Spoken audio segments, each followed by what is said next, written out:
Hello friends, welcome to Sri Tamil channel. நல்லா மெத்துன்னு சாஃப்டான ரவை அப்பம். ரவையும் சர்க்கரையும் இருந்தால் இந்த மாதிரி ரவை அப்பத்தை ஒரு முறை செஞ்சு கொடுத்து பாருங்கள். குழந்தைங்க விரும்பி சாப்பிடுவாங்க. வெளியே வச்சாலே ஒரு 2 நாளைக்கு கெட்டு போகாமல் ரொம்பவே நல்லாயிருக்கும். அதிக நேரம் எடுக்காமல் சட்டுன்னு செய்கிற மாதிரியான நல்ல சாஃப்டான ரவை அப்பம் எப்படி செய்யலான்னு வாங்க பார்க்கலாம். முதல்ல ஒரு மிக்ஸி ஜாரில் 1 கப் அளவுக்கு ரவையை சேர்த்துக்கோங்க. வறுத்த ரவை, வறுக்காத ரவை, எந்த ரவை வேணாலும் நீங்கள் எடுத்துக்கலாம். அடுத்து ஒரு மீடியம் சைஸ் பழுத்த வாழைப்பழத்தை நறுக்கி சேர்த்துக்கோங்க. அடுத்து 2 டேபிள் ஸ்பூன் அரிசி மாவு சேர்த்துக்கோங்க. அரிசி மாவுக்கு பதிலாக நீங்கள் கோதுமை மாவு கூட சேர்த்துக்கலாம். அரிசி மாவு சேர்த்திங்கன்னா கொஞ்சம் கிறிஸ்பியாக இருக்கும், அதுக்காகத்தான். அடுத்து இதில் ஒரு 2 ஏலக்காய் சேர்த்துக்கோங்க. ஒரு 1/2 கப் அளவுக்கு சர்க்கரை சேர்த்துக்கோங்க. நான் இன்றைக்கி ஆர்கானிக் சுகர் சேர்த்துருக்கேன். நீங்கள் எந்த சர்க்கரை வேணாலும் சேர்த்துக்கலாம். வெள்ளை சர்க்கரை, நாட்டு சர்க்கரை, வெல்லம் அப்படின்னு உங்கள் விருப்பத்துக்கு ஏற்ற மாதிரி நீங்கள் என்ன இனிப்பு வேணாலும் சேர்த்துக்கலாம். அடுத்து கொஞ்சமாக உப்பு சேர்த்துக்கோங்க. அடுத்து ஒரு 1/2 கப் அளவுக்கு தண்ணி சேர்த்துக்கோங்க. 1 கப் தண்ணியை கொஞ்சமாக சேர்த்து உங்களால் எந்த அளவுக்கு மைய அரைக்க முடியுமோ அந்த அளவுக்கு அரைச்சி எடுத்துகிட்டு வந்துடுங்க. இப்போ பார்த்தீங்கன்னா நல்ல மைய அரைச்சாச்சு. அரைச்ச மாவை வேறொரு பாத்திரத்துக்கு மாற்றி வச்சிடலாம். இப்போ இந்த மாவை மூடி போட்டு மூடி வச்சிடுங்க. ஒரு 1/2 மணி நேரம் அப்படியே இருக்கட்டும். இந்த மாதிரி அரைச்ச ரவையை ஊற வைக்கும்போது பணியாரம் நல்லா சாஃப்டாக இருக்கும். மாவை நைட்டே அரைச்சி ஃப்ரிட்ஜில் வச்சிங்கன்னா காலையில் செஞ்சாலும் ரொம்பவே நல்லாயிருக்கும். அதே மாதிரி மதியமே அரைச்சி ஈவினிங் கூட செய்யலாம்.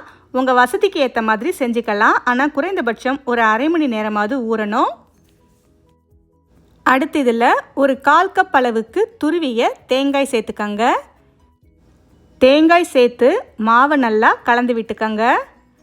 இப்போ மாவை கலந்து விடும்போது பார்த்தீங்கன்னா மாவு ஒரு 1/2 மணி நேரம் ஊறிருக்கு. அதனால் ரவை நல்லா ஊறி மாவு இன்னுமே கெட்டியாயிருக்கு. அதனால் இந்த சமயத்தில் இன்னும் கூட கொஞ்சம் தண்ணி சேர்த்து மாவை நல்லா கரைச்சி விட்டுக்கங்க. ஒரு சின்ன ஸ்பூன் அளவுக்கு கருப்பு எள்ளை லேசாக வறுத்துட்டு சேர்த்துருக்கேன். எள்ளு சேர்க்கும்போது ஃப்ளேவர் ரொம்பவே நல்லாயிருக்கும். உங்களுக்கு விருப்பம் இருந்தால் சேர்த்துக்கங்க, இல்லைன்னா கண்டிப்பாக ஸ்கிப் பண்ணிக்கலாம். அடுத்து ஒரு துளி அளவுக்கு குக்கிங் சோடா, ஆப்ப சோடா சேர்த்துக்கங்க. ஆப்ப சோடா சேர்த்து ஒரு முறை ஆப்ப சோடா நல்லா கரையிற மாதிரி கலந்து விட்டுக்கங்க. இப்போ பார்த்தீங்கன்னா மாவு இந்த கன்சிஸ்டன்சியில் இருக்கணும். ரொம்பவும் தண்ணியாக இருக்கக்கூடாது, அதே மாதிரி ரொம்பவும் கெட்டியாக இருக்கக்கூடாது. இந்த மாதிரி இருந்துச்சுன்னா உங்களுக்கு சரியாக இருக்கும். அடுத்து ஒரு குழிப்பணியார சட்டியில் எண்ணெயை சூடு பண்ணிக்கங்க. இப்போ எண்ணெய் லேசாக சூடானதும் நாம் அரைச்சி வச்ச மாவை கொஞ்சமாக சேர்த்துக்கலாம்.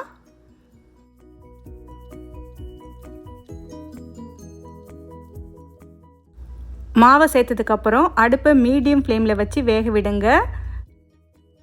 மேல் பக்கம் லேசாக பச்சை மாவு தெரியும் போதே அடுத்த பக்கம் திருப்பி விட்டுக்கங்க.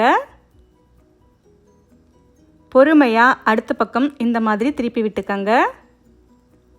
அடுத்த பக்கமும் திருப்பி விட்டு திரும்பவும் ஒரு 2 நிமிஷத்துக்கு மீடியம் ஃப்ளேமில் வச்சு வேக விடுங்க.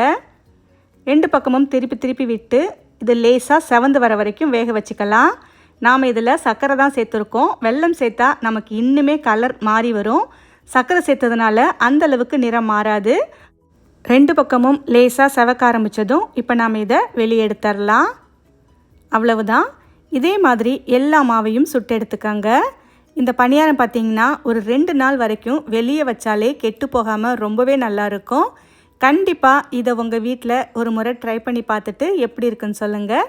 இந்த ரெசிபி உங்களுக்கு பிடிச்சிருந்தா லைக் பண்ணுங்கள், ஷேர் பண்ணுங்கள். ஸ்ரீ தமிழ் சேனலுக்கு சப்ஸ்கிரைப் பண்ணுங்கள். Thanks for watching.